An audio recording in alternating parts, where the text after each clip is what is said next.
Les insultes, botalaka un peu comment okobenga jamais ndeko ofinga ngai olepo suka kaka na ngai okotisi na maman na ngai.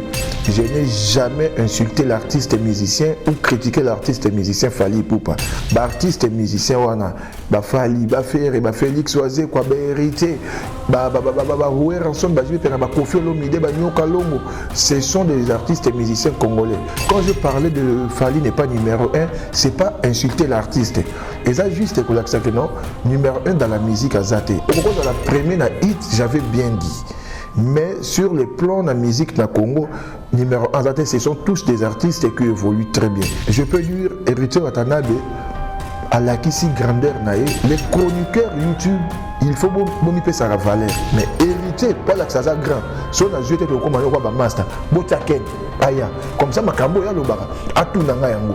Quel penaï, on a questionné à tout. Il y a un héritier pour concert Simba. Il fallait lui dire comme ça en face. Tu ne l'as pas dit. Bateau Balobara na réseaux sociaux, ce sont des faibles. Week-end, donc à partir de l'homme du Maribois, va faible. 13 Pro TV, c'est la chaîne providentielle. Rien ne se perd, rien ne se crée, tout se transforme. Abonnez-vous massivement sur votre chaîne. Abonnez-vous massivement sur votre chaîne. Bonjour, Mbote na bande konyo sto bolanda biso bosala biso confiance donc encore une fois vraiment merci na fidélité na bino na confiance na bino na chaîne na bino 13 Pro TV. Bon continuer toujours que s'abonner massivement pour na kopesa biso force. Donc tous na posa na bino bandeko bon s'abonner massivement tolingi pour bo seulement amour pour bo la biso vraiment que non vous nous soutenez donc tolingi tout monde même avant to comme fin de l'année to matisa ba abonner makasi pour pesa biso force pour que to continue toujours comme ça la musala donc ngaya bino coulabol c'est vous aura toujours sur nazali boso na bino pour na ko ça la bino ko présenter émission ko ça no analyse, ça me fait vraiment du bien. Donc au nom il y a équipe Mobimba, il y a 13 Pro TV, donc toujours souhaiter vraiment meilleur V na bande konyo sto batala rabiso na ba congolais nyos bazwa mi na 4 coins du monde na ba amoureux nyos tout il y a ba émission puis ba amoureux nyos tout il y a bonne musique veut le meilleur na bino donc lelo Tozongi moi Moukel sous analyse tout mais un peu solo là. Hier j'espère vous avez tous suivi la conférence de presse de l'artiste musicien Héritier Watanabe qui va livrer son concert ce dimanche 25 au stade de Martyrs de Patekot. Binonos Touboyebi actualité ça vraiment concerné Otozo encourager Otoza ko pesa main forte pour que réussite totale et à la paix et aux alara bongo.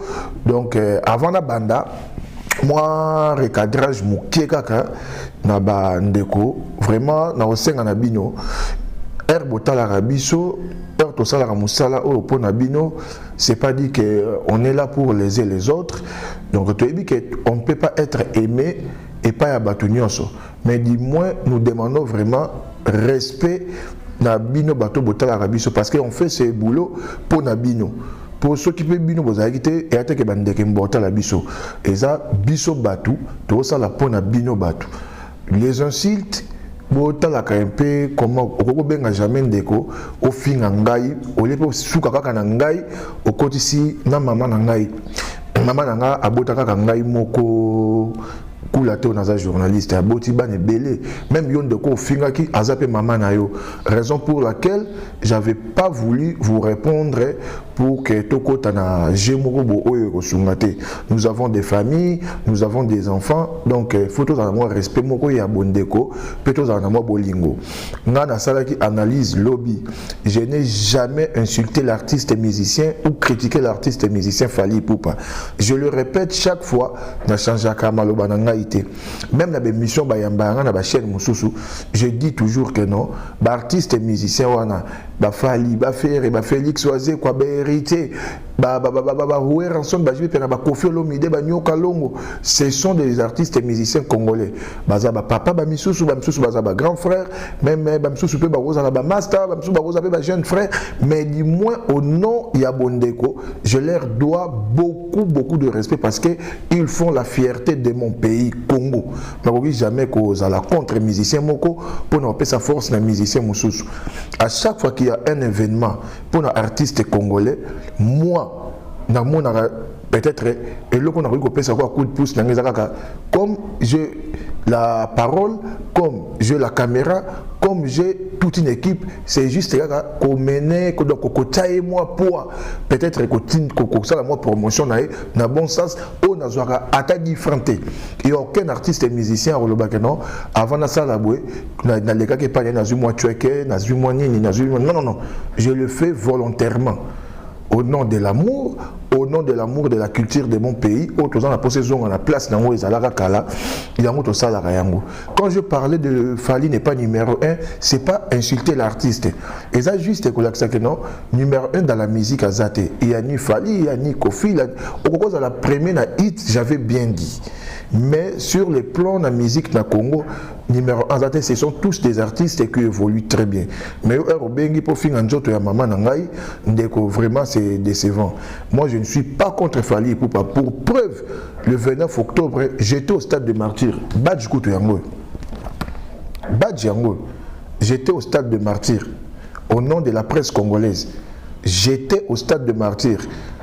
Oyo que non, exactement que non. Futa Kingambongo, tout ça qui n'a dîné moko boya presse. Non.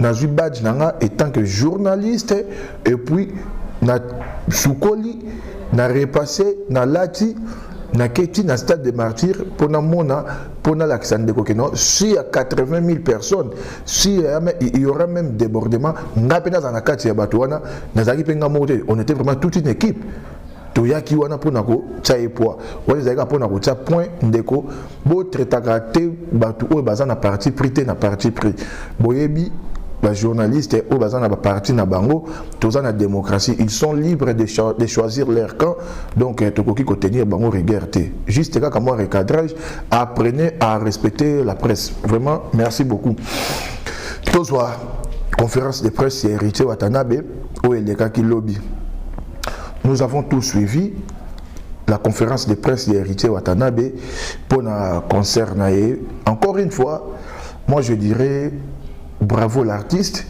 et courage à Héritier Watanabe.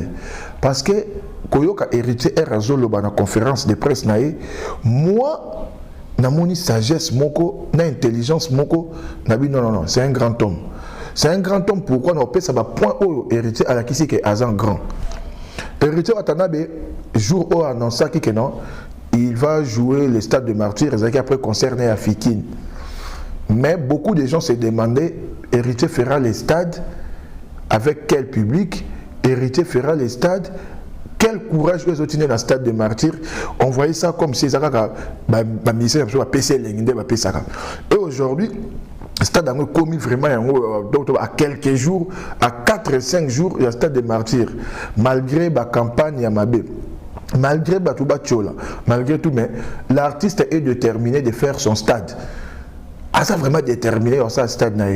Conférence de presse Héritier Watanabe, on a accès à la grandeur et Héritier Watanabe puis sagesse. Donc, Moutazo Kola, ce que je aimé tout d'abord, je peux dire Héritier Watanabe à la kisi grandeur naïe par rapport à des bons journalistes. Il y a d'autres journalistes par rapport à la campagne, à ma émission, analyse, pas des analyses, émission ya Licho contre son stade, donc a commencé même la sortie de son album. Mais dis-moi, Héritier Watanabe les a prouvé que non, je suis un grand esprit. Invité bango venez. Oh bolo bananga na musika. Boya bolo bayango ngamoko comme ça na répondre bino bango beta bino te bango sala bino le côté. Pour preuve, ils étaient là mais bakoki te loba makambo ba loba na soki ba tie ba vandi toute une bande pour ba loba bakoki na ba loba yango te parce que to yebi na musique ya Congo comment nos artistes se comportent ba musiciens na biso ya Congo de bazala bongo pour na bango les musiciens congolais il faut sanjola bango ce que sanjola oza bien déjà une fois je me rappelle vers les années 2017 ou 18 je crois 17 j'ai travaillé dans la chaîne Moko na travaillé Congo Lipanda na sengaka émission na musicien moko ya maison mère alongwa pe je crois satellite abisingate yaka la zamba to tourner na la zamba ko koma na la zamba na mona vraiment ko liste ba singa yo zela non yo za na chaîne ni toute une liste il y avait des journalistes d'abord batia baba point rouge o soko la zamba ba ngonde yo ndenga mabe faut soit frappe mais presque ils en ont pu et continuaka il y a déjà une catégorie il y a ba journaliste ou déjà pas musicien comme meka kutu ko senga na yoku tata o te que to ça l'émission comme meka na yote parce que au rezoité les contrats que tu seras humilié na ko pese exemple moi muto bengo zo par exemple kuloza muto ya héritier kuloza muto ya seleo boyna boy non kula d'abord na départ je suis journaliste bien que j'ai mon artiste Azali ata arbitre pas en équipe na komisaka j'ai mon artiste on a lingaka mais devant caméra je ne peux pas montrer ma couleur je ne peux pas montrer mon camp au nom de la culture congolaise donc du coup na bombi dans nos casquettes na ya fanatique pe ya mutu moko boy donc na mi côté ici le voilà amoureux à bonne musique un travailleur non ça non musala oyanga j'ai pas besoin de apprendre le bela boy na boy non aucun artiste congolais me paye ou aucun artiste musicien à mon akangai et pas inaye n'a ko senga soit dédicace te le comme boy je le respecte et tant que deux artistes et musiciens congolais ma père de famille ma chef d'entreprise je les respecte comme ça moi mon souci est à moko ezalaka que non dès ton travail en collaboration avec les artistes et musiciens artistes ont respecté presse ont respecté artistes musala ya moto na moto et à la respecter donc conférence de presse héritier Watanabe bolandi bon moni même présence ya équipe ya Ken Mobimba avec les Aïdor et les Mboutadikasu vous avez tous suivi des journalistes belé msu baloba pona été un petit truc na olobaka d'abord les chroniqueurs YouTube, il faut bomber sa valeur. Il faut bomber sa valeur. Par exemple, j'ai suivi la conférence sur Libanda, il y avait peut-être nombre de journalistes qui ont une invitation. Invité Binoté. Cela ne veut pas dire que sous-estimer Bino. Par rapport peut-être, il y a Moutoundé a sali calcul naïe. Le chaîne à YouTube n'a plus de 200. Est-ce qu'il faut abengi ça tous les 10 chaînes, tous les 200 chaînes à YouTube? Est-ce qu'il y a une salle wana, na pigeon vert wana? Est-ce qu'il y a qui m'a écoqué? Pour boya, si on a bengi sur le journaliste, c'est ça que boya 3 à 3. Parce que surtout le bête non 3 fois 200. Et ça la combien? Tout doublé en gros. 400 personnes, sans compter équipe héritier. A bengi ça qui un bon nombre et puis la chaîne calculée. Moi par exemple, j'avais pas l'invitation, na respect na dignité na personnalité na faut sauvegarder, je ne suis pas parti na ndinga na tala yango na TV, ça m'a pas empêché de regarder le na ça l'analyse. Donc j'ai fait toujours mon travail, je ne peux pas condamner bandeko bazala qui wana pour bolo badine, donc manquer batu ah. Si tu es impoli, tu vas rester impoli. Ce qu'on a la notion, qu'est-ce que l'équipe que Héritier avait choisi de travailler, les journalistes, voulaient taxer de quoi? Basali Binoni, les choix artistes. Ce que Héritier, peut-être Fifi, les Ketchou, Papi Mboma, soyez là pour la bota. C'est Bango de Babota, mais Héritier, par exemple, la proposition de la chaîne Oyaroloba. Par exemple, peut-être na Ndenge à Fifi, peut-être na les Ketchou, peut-être na Bazo Kente. Mais héritier, pas là que ça soit grand. Si on a jeté au commandant quoi master, botaken, aya. Comme ça, makambo ya lobaka. Atu nanga yango. Quel pena yo na question ni na tuni. Ako que tu na question te. Yo ba héritier faut luka yo pour concert Simba. Il fallait lui dire comme ça en face. Tu ne l'as pas dit. Tu ne l'as pas dit. C'est que Nzembo o fallait yembaki et kangi binomoko. Nzembo ayembaki que non bato balobaka na ba réseaux sociaux ce sont des faibles. Week-end donc à partir de le monde dimaki ba faible. Parce que comment se fait-il na peut-être peut-être que non, un artiste musicien, on a son l'équipe liboso à caméra, non, il exagère, il faut ça. Parce qu'aux occasions, il y a surtout les réseaux sociaux. La personne, elle est là devant vous. Montrez-vous que vous êtes un homme. Vous étiez là, nous sommes des hommes. Par exemple, héritier, et le Congo Azolo Banayo, Stade Simba, il faut le Kangai, nous étions dans la mission à 4, il fallait lui dire comme ça en face. C'est pour la première fois une honte pour la presse congolaise, un journaliste posait une question à un artiste musicien, et pas si ici question, mais artiste à quartier, pour comprendre, d'autres artistes à comprendre intention naïe. On a la presse, c'est ça les marathés. C'est ça qui montre que il y a des parvenus au bas l'atterrissage forcé dans le monde. Mais les gens qui nous regardent, au lieu de leur écrire que non, il y a des gens qui les appuient et puis force. Dans la démocratie, oui. Caprice pour que on fait que ceux qui baissent les caca. On a connu l'époque de Kardashian, sélection de la presse et les cas. Donc à internet, depuis que moi j'ai commencé, ça fait au moins 8 ans, depuis 2015 jusqu'à maintenant, je crois 8 ou 7 ans, je vous dis la vérité, moi j'ai vu des générations naître et puis j'ai vu des la presse Yakala, nous avons trouvé des Freddy Akimbe, des Matika Songo, mon frère que je salue depuis Paris, de Kouta Bango. Matika Songo, il n'y avait même pas 4 chaînes. Mais maintenant, là, il y a des gens au Pébazo Sala Moussala bien baillé.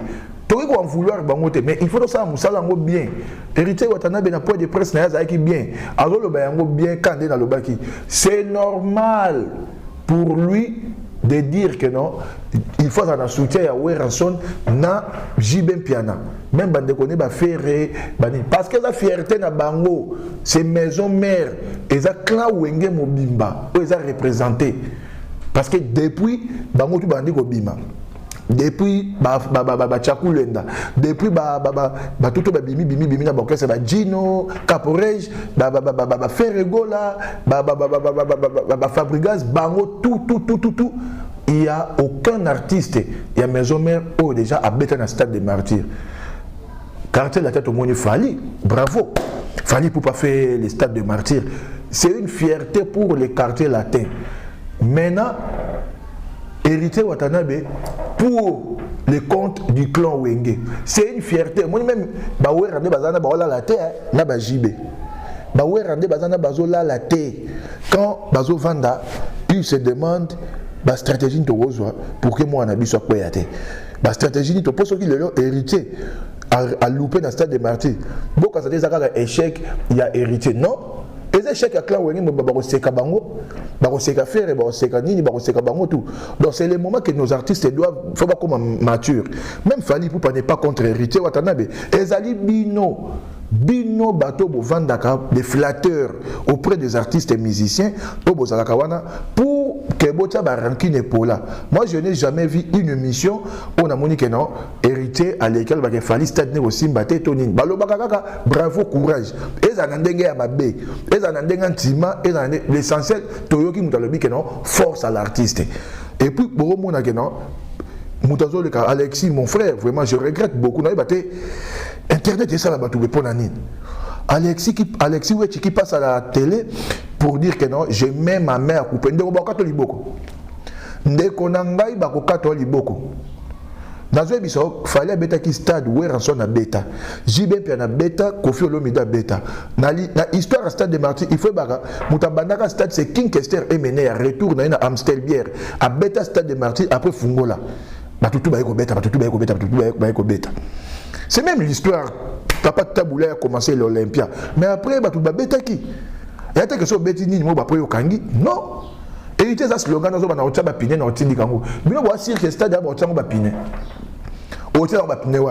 C'est une façon de dire que non, public nangai, oyekoya, ekouta tchangu, et à Piné. Moutauti da tchangu, bon, namutuka, véhicule roule à rat, et à Piné. Même si on a une moto peut rouler à Piné. Kitambo Lukunga Bagoya, Chango Goya, Fune Goya, Mo Ambe Goya. Nous sommes dans les moyens de la planète. Nous comme ça, le roi problème. Yo teli boko bakata. Tchaka mitu Diembe Kisanga. Histoire exacte. Yo te mutu liboko bakata ndeko. Ce que Richard Sali plein. Toza awa. Rendez-vous le 26. Le 26 tombera un bon lundi. Toza awa. Tout le monde en pleine émission. Bazu liboko no bakati. Après tout ba photo pesaka. Enango ya nini na hérité. Enango ya nini na artiste na biso. En eza ya nini. En eza ya nini. To souhaite que tu babeta ka bongo musique derby zongi ndenge Richard Beti boy to moni MC sous de faire annoncer na juin to moni sous boy atana août Fabrigas Beti pourquoi pas bien affilé pourquoi pas innocent pourquoi pas bango to babeta pour que bango to ba comme histoire na bango de même que d'autres le oyo bo mona bo émission moninga a comme une audience à makasi et puis je peux force je dois faire mieux pour notre audience et bien. Moi j'apprécie baninga mususu na monde à TVA et belé to mona na tête to ba ebinga te mais na des fois na talaka bango parce que il faut que talaka baninga ko ignoraka te arrêtez de faire la contre-campagne. La conférence de presse hier hérité, il a été clair. Il doit faire son stade. Biso, ceux qui n'étaient pas mongo koyate, olingaka na hérité vanda nandaku. Bomba caméra na salata analyse et makambo ya ba matanga tozana yango. Pumboka o monde artistique tozana matanga tozo lobelate. Bozo kufela kaka ko critiquer moi na batu na eloko na ye oya te énergie na ye. Donc makambo belé na ye pour que vous soyez les contre-campagnes.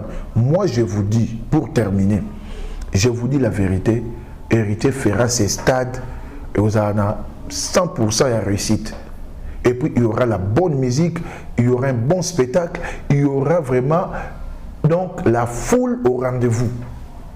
Et que vous allez donc télématina triomphal pour que l'héritier. Moi je vous dis et puis je vous assure, rendez-vous le 26. Je vais encore revenir ici pour l'analyse. Et puis moi je serai là-bas au stade des Martyrs avec mon équipe pour hériter Pekisi Camerate et Kokota. On sera là. Et puis Alexis, et puis Ken, moi, Narobenga à ta chaîne, Moko, toute la chaîne, tous les fara, comme ça, on va se poser des questions. Donc, pour clore, mes frères, respectez la presse. Et puis la presse, respectez les artistes. Bissomogo, la charité bien ordonnée commence par soi-même. Arrêtons de sous-estimer nos artistes. Le ciel est tellement grand, aucun oiseau n'empêchera l'autre de voler. Merci beaucoup, je vous aime beaucoup. Mais Hervé, bye bye. Si on ne se voit pas, on s'appelle.